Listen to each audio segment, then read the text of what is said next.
Well, I had it's Sunday and I didn't get to work on my Civic today, and if you watch my last update you'll see why.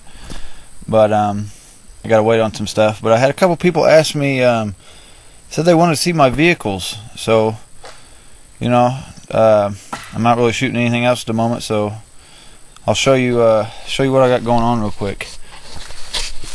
This right here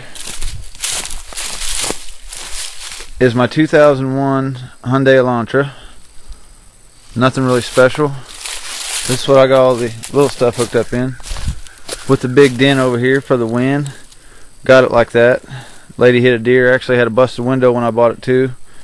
$1,000 car. She wanted $1,300, but I'm pretty bad at like bargaining with people. I can't help myself. It's kind of, I don't know, it's in my blood. I like the sunroof on it though. That's a bonus. This is what I drive to work every day. And then of course I got my 1991 Honda Civic hatchback that I'm doing my build on. It's got a bunch of leaves on it right now because it's just been sitting here, and if you look up, that's what I live underneath. Scary stuff right there. And then over here, oh, this is a 91 Honda Civic DX.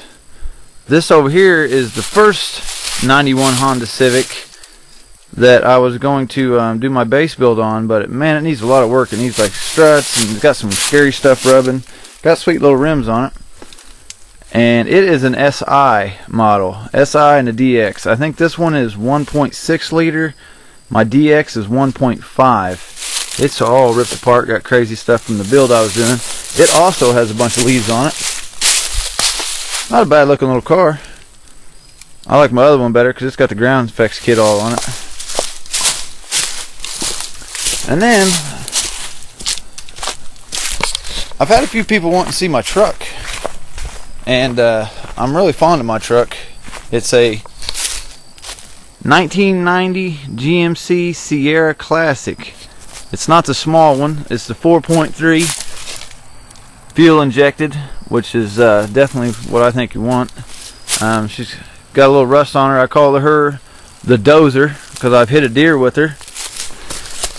Cracked my grill right down the middle there, and I actually put some super glue in it a few weeks ago, which is kind of holding it, but it's more holding that rock in place. I think that rock got glued. But I've actually had my 15 in this thing. I usually don't care what vehicles look like when I get them. I'll throw a system in them no matter what. Just, I can't help myself. It's got a little rust. Got a decent bed on it. I kind of like them beat up because then I don't feel bad about beating them up. Got an old speaker box I pulled out on my Civics in it. Got the net gate on it. And my favorite thing, there's fucking briars, about this truck is my sticker. Just because I have a truck doesn't mean I'll help you move. Because I always got people wanting me to help them move. And I've actually moved quite a few people in this little truck. The bad thing about it is it's got some leaky seals. I've actually had to break in through, I think, this window before, but even before that it leaked. And if it rains real bad, it gets like stinky inside because like the floor gets wet and all that. I got the doors locked. Nothing real special inside. Got the Kenwood CD player in there. You can't see it, but I'm rocking the radar detector up there. And last but not least, I kind of consider this my wife's vehicle because I kind of made a deal with her so she could buy it. This is a 2002 Jeep Grand Cherokee Laredo. And this is the only vehicle that I have not had a system in that I've ever owned. Because we haven't had long enough, and it's like, I don't know, I just don't really want to mess with it.